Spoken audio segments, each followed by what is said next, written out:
Have you ever wondered who you were before you had a name? What if everything you thought you knew about knowing wasn't real knowing at all? And what if behind all thoughts, all memories, all language, there's something far more ancient that has always been awake? When a child is born, it has no name, no thoughts, no language. It doesn't know what mother means. It's never been taught the words hunger or pain. And yet, it cries when it's hungry. It squirms when it feels discomfort. It recognizes the warmth of a gentle embrace. It flinches under the cold glare of sudden light in a sterile room. There are no words, no concepts, no lessons. But somehow, there is knowing. This kind of knowing doesn't come from thought. It doesn't need language. It's not learned. It just is. It arises the moment life begins, raw, direct, unfiltered. And yet, as we grow, we're taught to believe we only know something when we can explain it, label it, reason it out. We think that knowledge requires thought, and meaning must come from words. But pause for a moment. Imagine you hear a loud noise. Instantly, there's a recognition, before your mind even has time to ask, what was that sound? You don't have to think in order to hear. You simply hear. You see light before your mind classifies it as a lamp or sunlight or too bright.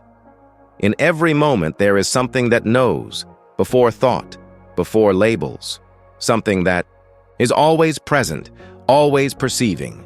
What is that? Is it your mind, your identity, your accumulated memories and ideas? Or could it be something quieter, something deeper, something untouched by time or ego, that silent, ever-present awareness? We call it pure knowing. But not as a new idea to grasp, not as a philosophy to memorize. It's a pointer, a finger, showing us what has always been here. A knowing that's not shaped by interpretation. A clarity that exists before the mind jumps in to judge or describe. Pure knowing isn't something you have to earn. It doesn't come from training, from books, or from others. It is the foundation of being itself. It's the origin from which all feelings, sensations, and experiences arise. And the truth is, we all have it, every single one of us.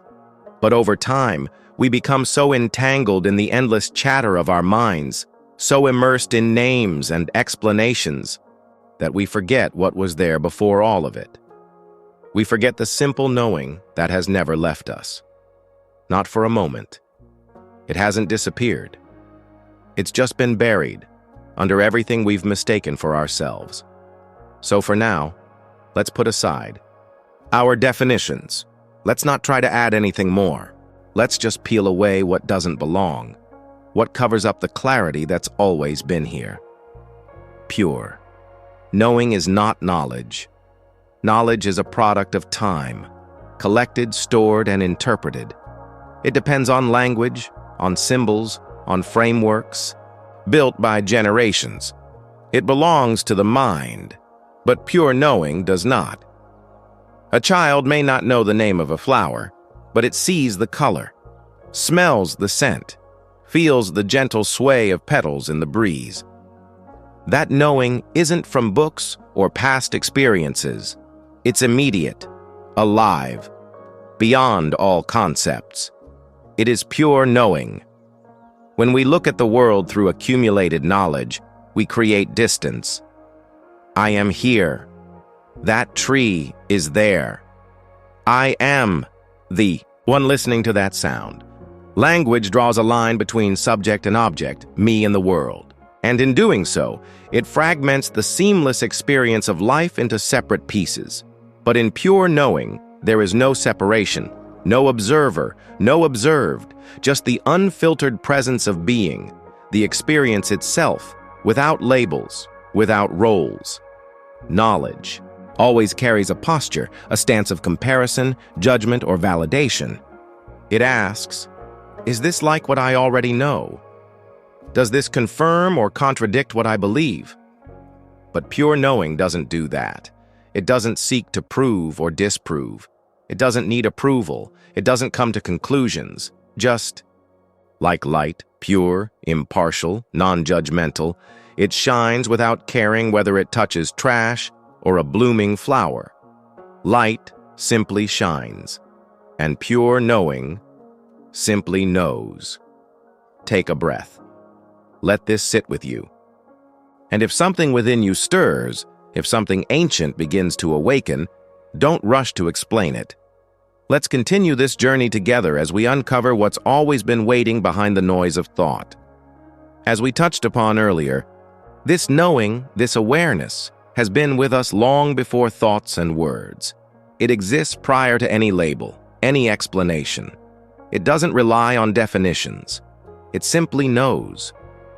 There is a kind of knowing that doesn't pass through filters. It doesn't need permission from language or logic. It doesn't carry personal opinions or claim ownership. While knowledge must be gathered, connected, and remembered through time, pure knowing is entirely different. It's immediate, always here, always now.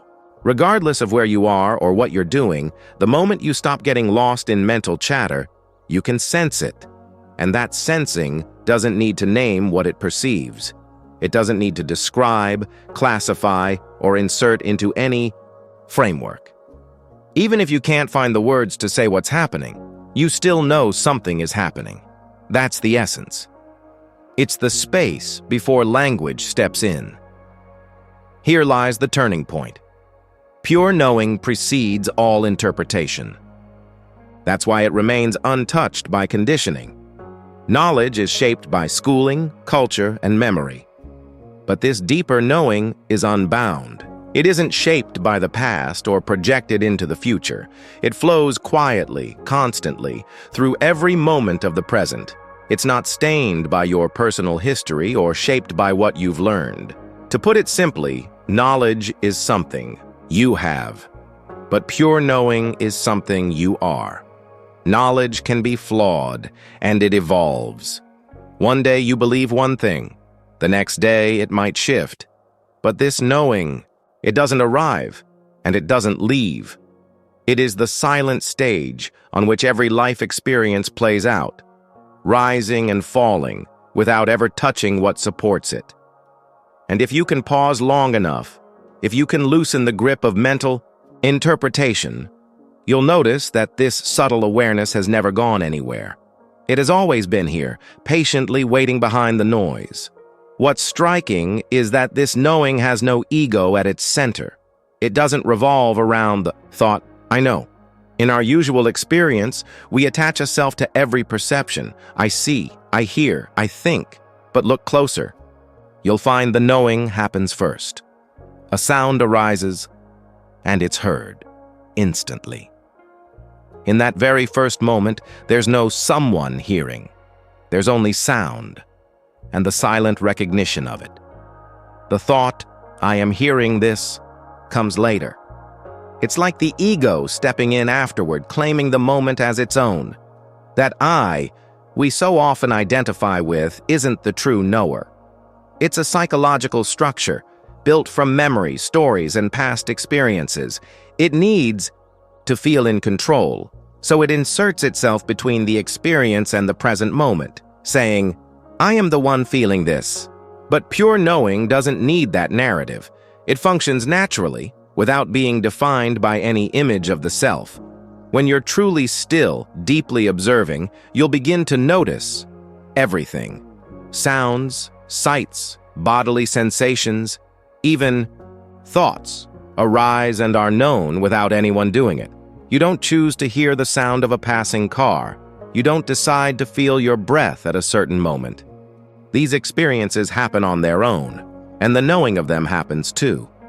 And that reveals something remarkable. This knowing is not personal. It has no location. It doesn't belong to anyone. It is like the open sky, vast, borderless, untouched. And ego? It's just a bird flying through, a brief visitor, tiny and passing, always imagining it owns the sky. But the sky doesn't need the bird. It remains whether the bird is there or not. Just like pure knowing, it remains whether thoughts of me exist or not. And when you finally see this, not intellectually but as a quiet realization, you begin to understand you are not the one who knows.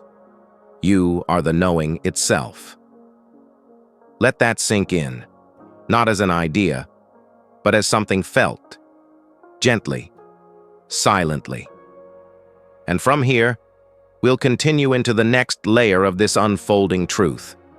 As we just explored, you are not the one who knows. You are the knowing itself. This knowing doesn't belong to you. It isn't filtered through identity. It doesn't speak with an inner voice. It simply knows, and that knowing, pure knowing, requires no middleman. It has no agenda, no preferences. It doesn't lean toward one side or the other. When a sound arises, it is simply known. There's no need to label it pleasant or irritating.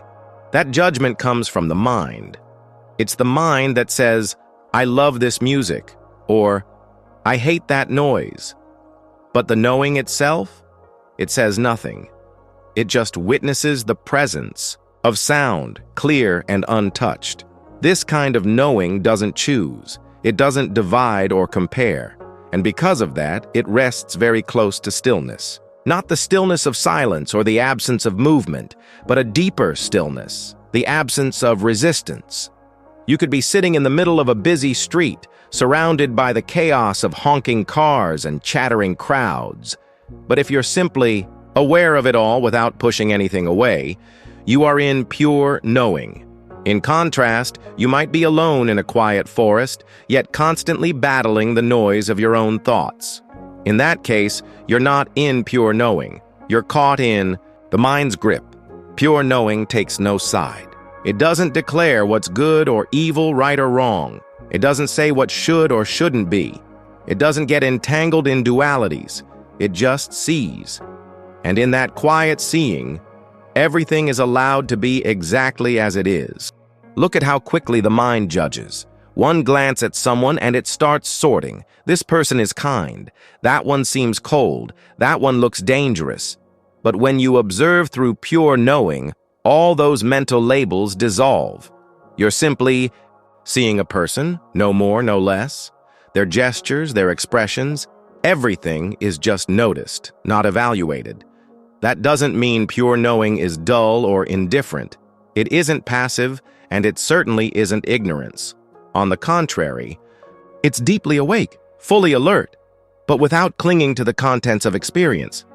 You see what's unfolding clearly, but you're no longer pulled into it. This is why in meditation, the phrase seeing things as they are is so powerful.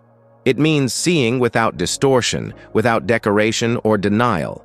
And this ability to observe without judging is what liberates us from suffering.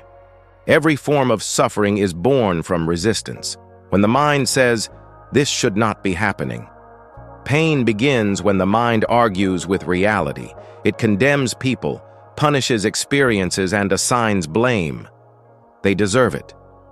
This is wrong. But in pure knowing, there is no inner courtroom, no case to defend, no verdict to reach. You're no longer torn apart by opposing forces inside yourself. Instead, you begin to glimpse a freedom that's always been there. Not the kind of freedom that controls the world, but the freedom from being controlled by your own reactions.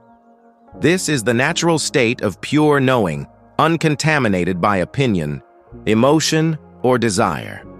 It doesn't shut down your sensitivity. In fact, it sharpens it. You begin to see things more clearly, more truthfully, because you're no longer seeing through the mind's expectations. You stop asking, how do I want this to be? And instead simply recognize, this is how it is. For most of us, we're used to confusing ourselves with the contents of experience. We think we are our thoughts, our moods, our memories. So when those things shift, we feel unstable. One moment we're joyful, the next, anxious. Later, we sink into sadness. We feel strong in the morning, then full of doubt by nightfall. But take a step back and observe.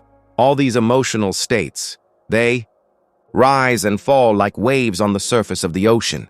But beneath those waves, there is something deeper, something undisturbed. Pure knowing is like the deep water below, a still, silent presence that doesn't move with the storm. And the more you recognize this, the more grounded you feel. Not because the waves disappear, but because you realize you are not the waves. You are the awareness beneath them. Let us now continue and gently follow this awareness even deeper into the heart of what it means to truly be. We just saw how pure knowing remains untouched by the storms of thought. It's not carried away by moods or emotions. And here's something even more remarkable. This knowing is not conditioned by your circumstances. It's present when you feel joy, and it's equally present in moments of sorrow. Whether you succeed or stumble, it doesn't waver. It remains whole. It doesn't inflate when you're praised. It doesn't shrink when you're criticized. Why? Because it never confuses itself with what is being experienced. It doesn't say, I am winning, and it doesn't say, I am suffering. It simply notices. There's a feeling of success. There's a sensation of pain, and that's enough. There's something profoundly steady about that. Unlike everything else in life, which comes and goes, pure knowing doesn't move. It doesn't fade. It doesn't break. It is the one presence that cannot be lost. Loved. Ones may pass away. The body may grow weak. Memory may blur. Talents may decline. But this knowing, it remains. No one can take it from you. You can't give it away. You can't even lose it. Because in truth, it's what you are. You might forget that you are this awareness. You might get swept up in the stories of life. But pure knowing has never stepped away from you, not even for a moment. And sometimes, in the quietest of moments, when you're no longer chasing after anything, no longer stuck in your thoughts, you'll sense it. A silent presence. Clear. Undeniable. It doesn't seek attention. It doesn't ask for proof. It simply is. And when you recognize that this silent presence never abandons you, you begin to understand why the awakened ones no longer fear. They don't grasp. They don't doubt. Because they've found the only thing that isn't born, and therefore cannot die. Pure knowing has no starting point, and no end. It didn't begin at a particular moment, and it won't vanish with time. Everything arises and dissolves within it, just like clouds drifting across a vast sky. But the sky itself remains open, unshaken, never caught in any particular shape. You don't need to hold on to this knowing. It doesn't fall. What you do need is to stop mistaking yourself for everything that does. Rest in what does not come and go, in what you already are. And that's why pure knowing can't be described through concepts. Concepts are mental reflections, layers placed over reality. They're images formed after the fact, after the moment has already passed. A concept is the mind's way of organizing life into something explainable. We use them to communicate, to think, to make sense of the world. But the very moment you name something or explain it, it's no longer in its original form. It's been shaped, distorted by the observer's perspective, by their words, by their interpretations, and pure knowing doesn't fit into any mold. We can describe it in many poetic ways: the light of awareness, the foundation of experience, the wellspring of consciousness. But all of these are just metaphors. They're like someone trying to describe a house by peeking through the cracks in its wall, never having stepped inside. You can know the word water. You can memorize its chemical formula. You can even quote what others say about its taste. But unless you drink it, unless you experience it directly, you don't truly know what water is. In the same way, pure knowing is not something to talk about endlessly. It's something to meet, not through explanation, but through silence, through stillness. When the mind stops reaching for answers and simply allows the knowing to shine as it is, then, and only then, do you begin to touch it. That's why, in certain wisdom traditions, this awareness is not taught through lectures. It's not handed over as a lesson. There is no final answer to memorize. Instead, the path is one of removal, peeling back everything you thought was the answer, until only what is remains. Let us now walk further along this path, and allow more of what is false to fall away, as we come even closer to the essence that never left you. Previously, we saw that the moment you stop chasing something, when the seeking itself dissolves, pure knowing quietly reveals itself. It doesn't arrive with fanfare or reward. It doesn't emerge from accumulated understanding. It shines through in the very absence of striving. When all your certainties collapse, when you're no longer clinging to ideas or grasping for control, something simple, quiet, and unshakable begins to emerge. That clarity isn't built from concepts. It's revealed when all concepts fall away. And though it may seem paradoxical, letting go of the effort to attain is the most essential turning point on the path to recognizing pure knowing. Why? Because every attempt to reach it, every strategy, every mental effort to achieve or understand it still comes from the mind. And the mind, by its very nature, is what clouds it. Pure knowing isn't a destination. It's not a prize waiting at the end of a spiritual marathon. It's not the product of long, disciplined practice. It's not found only by saints or sages. It's the ground of your being, the quiet presence at the heart of every single moment, whether you're seeking it or not. We've been trained since childhood to pursue goals, to conquer, to succeed. Every form of learning, training, and development we've known is tied to effort. The mind operates through a loop of craving and fear, always wanting more, always afraid of losing what it has. So when we hear about something as profound as pure knowing, the mind immediately imagines it as a special state, still, blissful, radiant, and decides, I must get there. It turns the awareness you already have into a fantasy in the future. But even that noble image is a trick, a mirage. No matter how sacred it appears, it's still a projection, and chasing it means you've already stepped away from what's actually here. Letting go of striving doesn't mean being lazy. It's not about giving up or disconnecting from life. It's about surrendering the subtle urge to manipulate the present moment.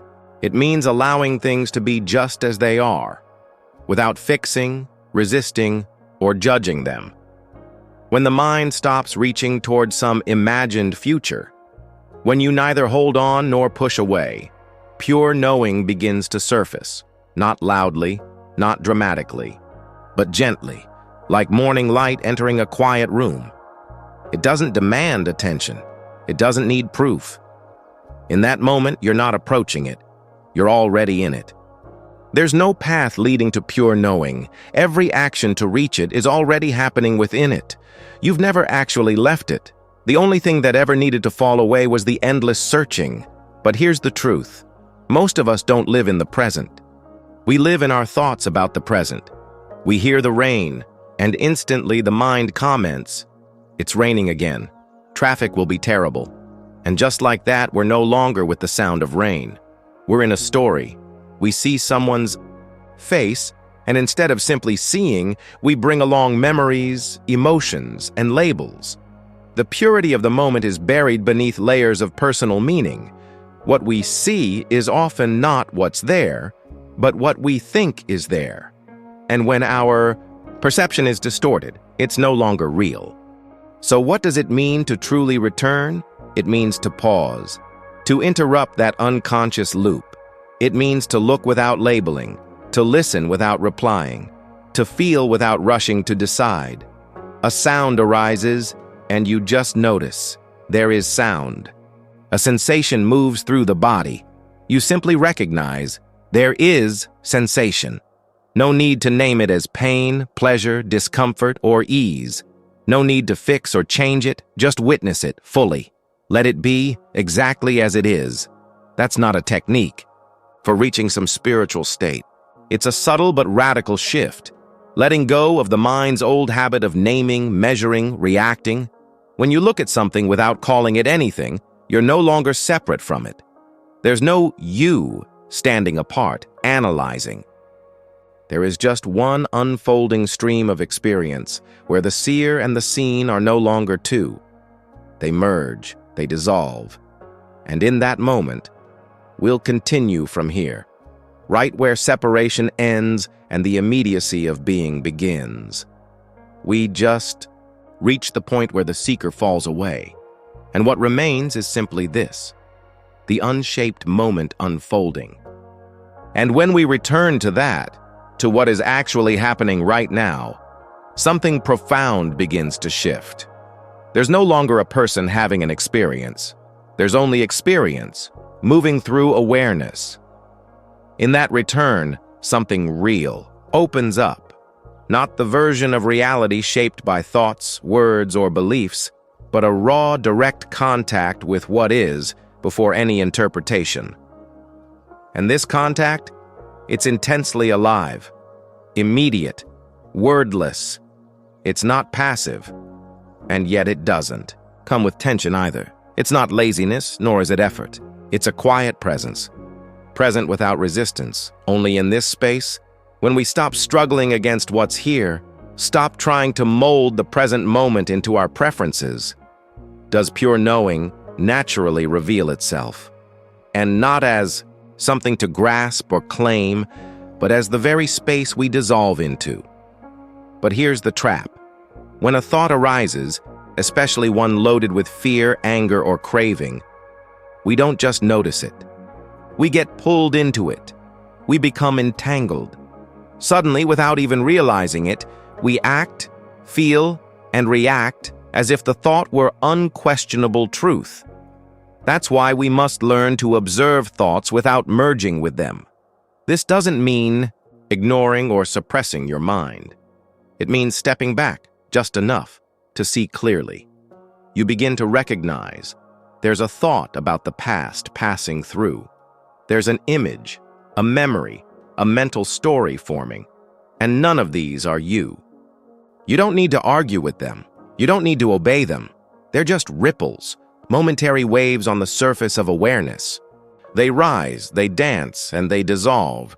And when you can see a thought as just a thought, not a command, not a fact, not an identity, something powerful happens.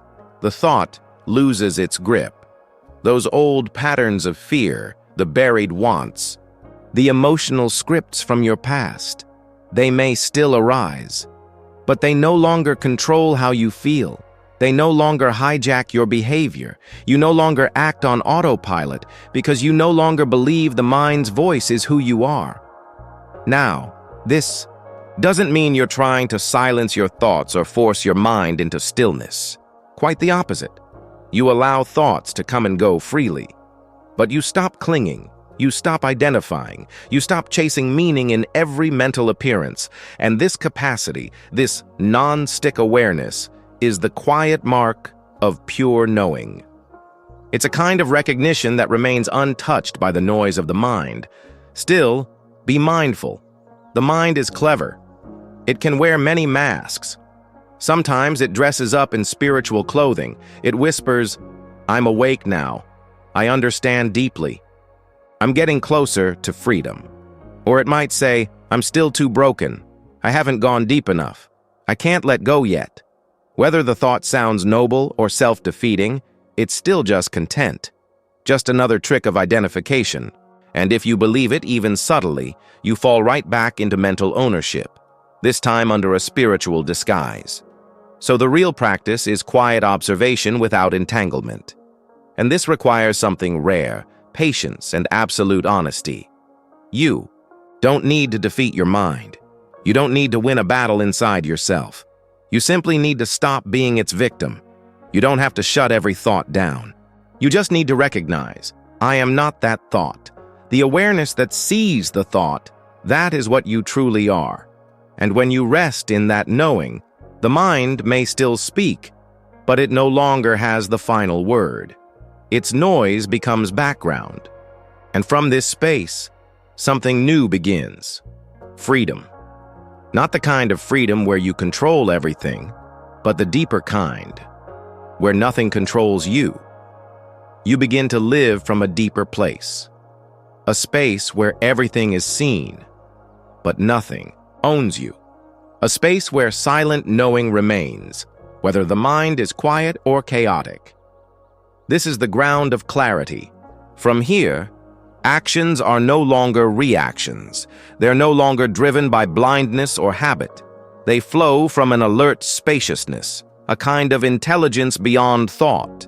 And in this space, awakening is not a sudden achievement or a mystical prize. It's simply the moment you stop reaching and begin to live as what you've always been. Let us now continue and look even deeper into the nature of this quiet intelligence that lives behind all thought. Previously, we touched the stillness from which freedom begins, not by controlling thoughts, but by no longer being controlled by them. Now, let's go one layer deeper. True realization does not happen when someone tries to reach it. It unfolds when the one who's trying disappears. It doesn't come like a lightning strike that transforms your personality or makes you special. It's not an event that happens to you. Rather, it is the quiet revealing of what has always been here, just hidden beneath countless layers of mistaken identity and inherited beliefs. These layers form through a lifelong identification with the thinking mind. But when they start to dissolve, when the mind no longer places itself at the center, pure knowing doesn't just appear as an idea. It becomes the very foundation of your life. Not as a sacred concept to be protected or repeated, but as a living reality flowing through you. In that state, names lose importance. Labels become unnecessary. The boundary between the one who acts and the action begins to fade. There's no longer someone choosing between this or that. Actions arise naturally, as expressions of life itself, free from egoic control or personal agenda. When there is something to do, it is done. When there is something to say, it is said. There's no inner strategist calculating, no one weighing consequences. Things happen simply, without residue, without entanglement. You're no longer haunted by questions like, was that right? Or, did I mess up? Because there's no longer a self at the center claiming authorship. When pure knowing becomes your way of living, you are no longer fooled by the contents of your mind. Thoughts still come, but you no longer mistake them for yourself. Emotions still move through you, but they no longer drag you behind them. You may feel pain, but suffering doesn't hold you. Sadness may visit, but it doesn't swallow you whole. You are no longer a person sinking into the swamp of emotional turbulence. You're standing on solid ground, a silent depth from which everything can be seen, and nothing needs to be fixed. Awakening doesn't make you special. It doesn't lift you above others or grant you a new identity. Quite the opposite. It makes you simple, grounded, natural. There is no glowing aura, no label saying enlightened one, no mission to teach, to save, to prove anything to anyone. You stop living as a separate self trying to become better. You become life itself, flowing, open, unpossessed, clear and unshaken. True liberation is not the result of discipline or ascetic struggle. It is not something you earn. It arises naturally the moment mental illusions are no longer believed.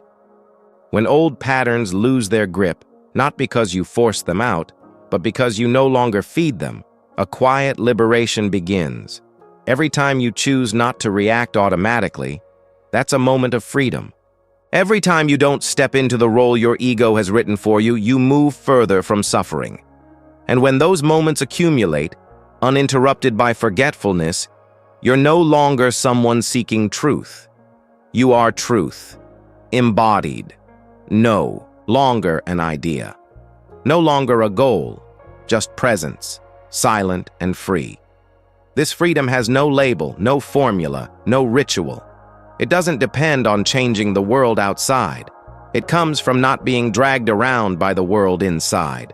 You still live, speak, work, love, but no longer from the mind's control. You're no longer confined by identity, nor caught in hidden scripts of the ego. Life continues.